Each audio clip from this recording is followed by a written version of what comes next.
To Zambia now, and let's meet Dr. Manasseh Phiri. He's a veteran health practitioner and broadcaster who spent years campaigning about HIV-related issues. But last year, disaster struck as Dr. Phiri was diagnosed with prostate cancer, which only affects men.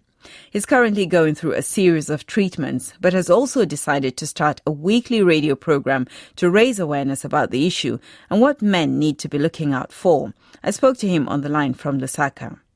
I have spent maybe 30 years of my professional life as a medical practitioner fighting and advocating HIV and AIDS-related issues, that I was blind to my own health, if you like. And then a year ago, I began to develop symptoms like passing blood in urine. And I knew what it must be, and I sat on it for about 6 months before seeking a diagnosis because I knew about prostate cancer. I was the right age. I had turned 60, going to turn 65, but I was so afraid. And so it took a little long to have a diagnosis. Now, from what you say, you said you sat on it for about 6 months, and this is even you with a medical background and experience. What you seem to be pushing for is you're asking Zambian men, African men, to be more proactive in checking their symptoms, in seeing a medical personnel. What was it that prevented you from asking for help? Well, first of all, it was fear. Because I knew as soon as I had a few days of passing blood in the urine and backache, I too, being a medical practitioner of many years, was afraid. And I know that many Zambian men are afraid.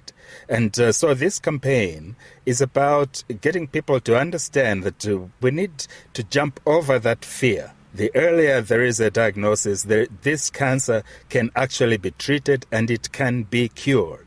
And for a man listening to this, what does he need to look out for? What kind of symptoms should trigger off the alarm?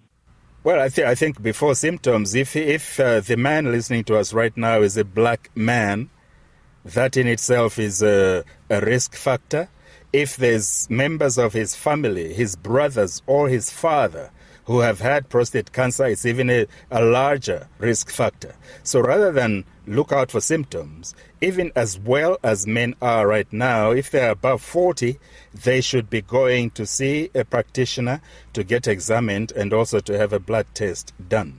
Above 45, or almost certainly above 50, it is imperative that black men all over Africa should go out there and see somebody and ask questions about prostate cancer.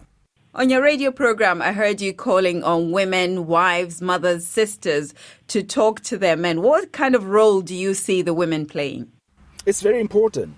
It's very, very important because one of the things that happens with prostate cancer is that this is a cancer at the very heart, if you like, of masculinity, at the very heart of being a man. And you know what it is like with African men. If you are told you have a cancer that is starting to kill the part of you, your reproductive centers, then you begin to worry about it. But if we can get our women, our wives, our girlfriends and so on to begin to talk about, to encourage, to even go together for the test, then men know that even when they do get this cancer, even when those parts of their reproductive abilities begin to fail, they have the support of the women around them. Zambian Dr. Manasseh Phiri.